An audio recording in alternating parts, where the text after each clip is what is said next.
Hello dear friends. तो आज हम लोग आ चुके हैं प्रॉब्लम वाले सेक्शन में नॉर्मल जीमान और एनामेलस जीमान इफेक्ट के। तो आज हम लोग जो है कुछ प्रॉब्लम्स देखने वाले हैं। कुछ प्रॉब्लम्स इन द सेंस, एक प्रॉब्लम नॉर्मल जीमान इफेक्ट पे देखेंगे और एक जो है एनामेलस जीमान इफेक्ट पे देखेंगे। सो नॉर्मल जीमान इफेक्ट को देखते हैं। सो नॉर्मल जीमान इफेक्ट में एल इक्वल्स टू 2 और एल इक्वल्स टू 1 लेवल के बीच में देखते हैं ट्रांजिशन कैसे होता है। सो बेसिकली हमारे पास एक लेवल है जिसका नाम है एल इक्वल्स टू 2 और फिर एक लेवल है जिसका नाम है एल इक्वल्स टू 1। तो अगर मैग्नेटिक फील्ड प्रेजेंट ना हो, मैग्नेटिक फील्ड ज़ीरो हो, यानी कि मैग्नेटिक फील्ड अगर ज़ीरो हो तो बेसिकली एक ही ट्रांजिशन आपको देखने मिलेगा और वो ट्रांजिशन सिंपली ये होगा जिसकी कुछ तो एक फिक्स्ड एनर्जी होगी, है ना, जिससे कुछ तो एक फिक्स्ड फ्रीक्वेंसी का फोटोन बाहर आएगा। लेकिन जब मैग्नेटिक फील्ड अप्लाई कर दी जाती है, when you apply the magnetic field, so these levels split.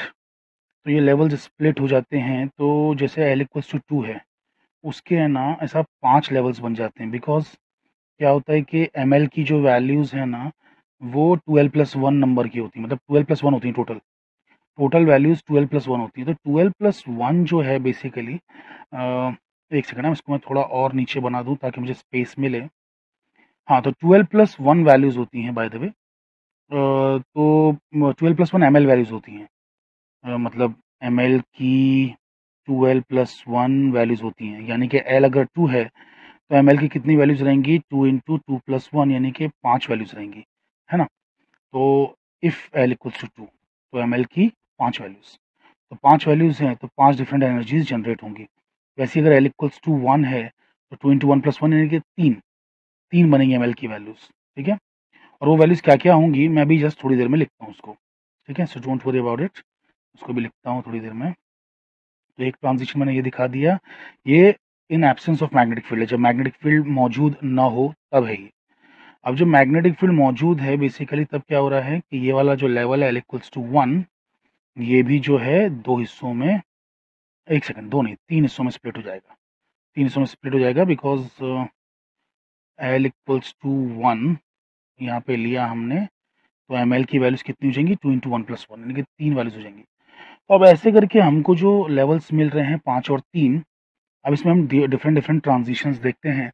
वैसे यहाँ पर मैं एम एल की वैल्यूज़ लिख देता हूँ। तो बेसिकली तो ये है मेरी एम एल की वैल्यूज़। तो एल इक्वल्स टू 2 की जो 5 एम एल वैल्यूज़ आती हैं ना, वो कौन कौन सी होती हैं, वो होती है 2, 1, 0, -1 और -2। और एल इक्वल्स टू 1 की जो 3 वैल्यूज़ आती हैं एम एल वाली, वो कौन सी आती हैं, 1, 0 और -1। सिलेक्शन रूल हम सब जानते हैं, डेल्टा एल इक्वल्स टू, एक सेकेंड, वो तो हमको उसकी ज़रूरत तो नहीं है +-1 वाले की, हमको डेल्टा एम एल वाले की ज़रूरत है। डेल्टा एम एल क्या है, 0, +-1, है ना। तो हमें ये डेल्टा एम एल वाला सिलेक्शन रूल ज़्यादा ध्यान रखना है। तो delta M L equals to 0, +-1, तो चलिए आइए चेक करते हैं। तो delta M L equals to जो -1 वाला होगा वो कौन सा होगा, मतलब जिसमें फाइनल स्टेट छोटा होगा और इनिशियल स्टेट बड़ा होगा। तो फाइनल स्टेट 1 ले लेते हैं, इनिशियल स्टेट 2 ले लेते हैं। तो फाइनल मतलब 1 है, इनिशियल 2 है, तो 1 - 2 हो जाएगा, यानी कि -1 आ जाएगा। तो हम पहले -1 वाला ले ले रहे हैं, डेल्टा एम एल की वैल्यू समझ रहे हैं ना, -1 वाली। तो -1 वाली के लिए अगर मैं लेता हूँ तो मुझे 2 से लेके 1 जाना होगा। उसी तरह मुझे 1 से 0 जाना होगा, तभी भी -1 आएगा, है ना। 0 -1 और 0 से मुझे -1 जाना होगा। -1 -0 इज़ सिंपली -1। तो ये जो वैल्यूज़ हमें आई हैं, ये कौन-सी आई हैं, delta M L equals to 0 वाली वैल्यूज़ आई हैं। अब मैं डेल्टा सॉरी 0 नहीं, sorry, -1, delta M L equals to -1 वाली वैल्यूज़ आई हैं। अब मैं क्या करता हूँ, delta M L equals to 0 वाली वैल्यूज़ लेता हूँ। 0 के लिए मतलब मुझे सेम सेम स्टेट में जाना पड़ेगा। तो ऊपर अगर 1 है तो नीचे भी 1, ऊपर 0 तो नीचे भी 0, है ना? उस तरीके से। तो ये हो गया 1 से 1, फिर आएगा मेरा 0 से 0 एंड फाइनली -1 से -1। तो इस तरीके से देयर आर लाइक 3 वैल्यूज़ कौन-कौन सी मतलब delta M L equals to 0 वाली जो वैल्यूज़ हैं, वो 3 वैल्यूज़ हैं ना, 0 से 0, 1 से 1 और -1 से -1। एंड फाइनली अब +1 वाला लेना है। +1 वाले में क्या करना पड़ेगा कि भाई नीचे का बड़ा वैल्यू होना चाहिए, ऊपर की छोटी वैल्यू होना चाहिए। तो अभी -1 -2 से बड़ा है ना? वैसे ही 0 -1 से बड़ा है और 1 0 से बड़ा है। तो अब ये वाली वैल्यूज़ ले लेंगे। तो चलिए मैं उसको ले लेता हूँ। So let me take some other colour. Okay, नहीं, अच्छा कलर ये ले लेता हूँ। Okay, fine. सो मैं जा रहा हूँ 0 से 1 में। 1 बड़ा स्टेट है तो 1 - 0 1 आया, +1 आया, है ना? और -1 से जा रहा हूँ 0 में, तो बेसिकली फिर से +1 आएगा।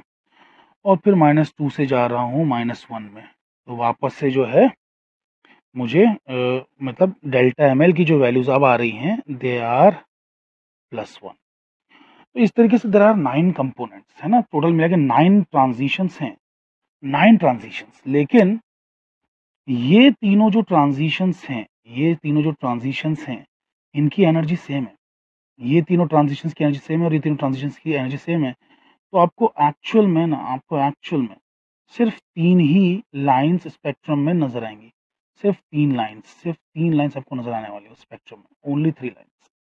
3 लाइन्स क्यों नज़र आएँगी? क्योंकि ये सब मिलके मतलब ये जो बेसिकली ये वाली लाइन से सब मिलके सेम एनर्जी दे रही हैं। अरे एनर्जी सेम ही है, आप बोलेंगे सर कैसे सेम है? बताओ तो ज़रा। तो देखो, अभी एनर्जी का जो डिफ़रेंस है ना? एनर्जी का डिफ़रेंस वो कैसे निकालोगे आप? सो ई उम, एमएल डैश माइनस ई एमएल ऐसा ले लेते हैं। ये हायर स्टेट की एनर्जी है, ये लोअर स्टेट की एनर्जी है, ठीक है? हायर स्टेट की है, ये लोअर स्टेट की है। अभी दोनों में एक चीज़ कॉमन है, EhB by 4 pi m। Bracket में होता है ml डैश माइनस ml, यानी कि डेल्टा ml। तो अगर डेल्टा ml सेम है, तो बेसिकली एनर्जी भी सेम रहेगी। ये फ़ॉर्मूला हमने पिछले वीडियो में डिराइव किया हुआ है, ठीक है? तो बेसिकली अभी अब देखिए ना, डेल्टा ml इन तीनों लाइन्स के लिए सेम है ना, व्हिच इज़ -1। इन तीनों की एनर्जी सेम रहेगी। वैसे ही डेल्टा एमएल इन तीनों के लिए सेम है, तो इन तीनों की एनर्जी सेम रहेगी। अच्छा, और ये वाली एनर्जी और ये वाली एनर्जी डिफरेंट रहेगी, बट ये 3 आपस में तो सेम रहेंगे ना, और ये 3 आपस में सेम रहेंगे, ठीक है? सो बेसिकली डेल्टा एमएल पे डिपेंड करती है एनर्जी। तो आपको समझ में आ गया कि 9 ट्रांज़िशंस होने के बावजूद भी 3 ही कंपोनेंट्स ऑफ लाइन बनेंगे, और वो जो 3 बन रहे हैं ना, उनमें एनर्जी का जो डिफरेंस आएगा, वो बेसिकली इतना ही इसके बराबर ही आएगा, इसके बराबर आएगा। इसके बराबर क्यों आएगा? क्योंकि ये किस चीज़ से बना है, ये वाला कंपोनेंट किस चीज़ से बना है? ये बना है EhB बाई 4 पाई m, और इसका डेल्टा ml कितना है? इसका मान लेते हैं +1 है, ठीक है? डेल्टा ml +1 है। ये वाला किस चीज़ से बना हुआ है? EhB बाई 4 पाई m, इसका डेल्टा ml मान लेते हैं 0 है। और ये किस चीज़ से बना है? EhB बाई 4 पाई m, और इसका डेल्टा ml कितना? -1। तो अब बेसिकली हो क्या रहा है कि ये एनर्जी और ये एनर्जी को जब सब्ट्रैक्ट करोगे, तो आंसर कितना आएगा? EhB by 4 pi m। और ये एनर्जी और ये एनर्जी को सब्ट्रैक्ट करोगे तो कितना आंसर आएगा? EhB by 4 pi m। तो बेसिकली जो गैप हमें मिल रहा है ना, वो कितना गैप मिल रहा है? गैप हमें मिल रहा है EhB बाई 4 पाई m, ये एनर्जी का गैप है। इसी में फ्रीक्वेंसी का अगर गैप निकालना है, तो फ्रीक्वेंसी गैप क्या होता है?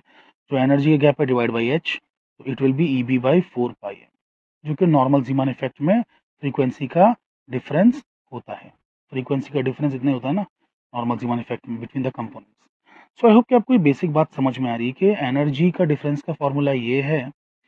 तो यहाँ पे जो है ये क्वांटम नंबर ml का डिफरेंस है, और क्वांटम नंबर ml का डिफरेंस जो है, वो कभी 0 भी ले सकते हैं, कभी +1 भी ले सकते हैं, कभी -1 भी ले सकते हैं। चलो एनीवे, तो basically that was about the normal Zeeman effect.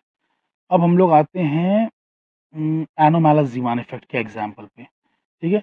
तो एनोमैलस ज़ीमान का जो एग्ज़ाम्पल है, वो थोड़ा-सा बेसिकली बड़ा है, तो हम एक काम करते हैं कि उसको एक नेक्स्ट वीडियो में कवर करते हैं। It's a very long example, ठीक है?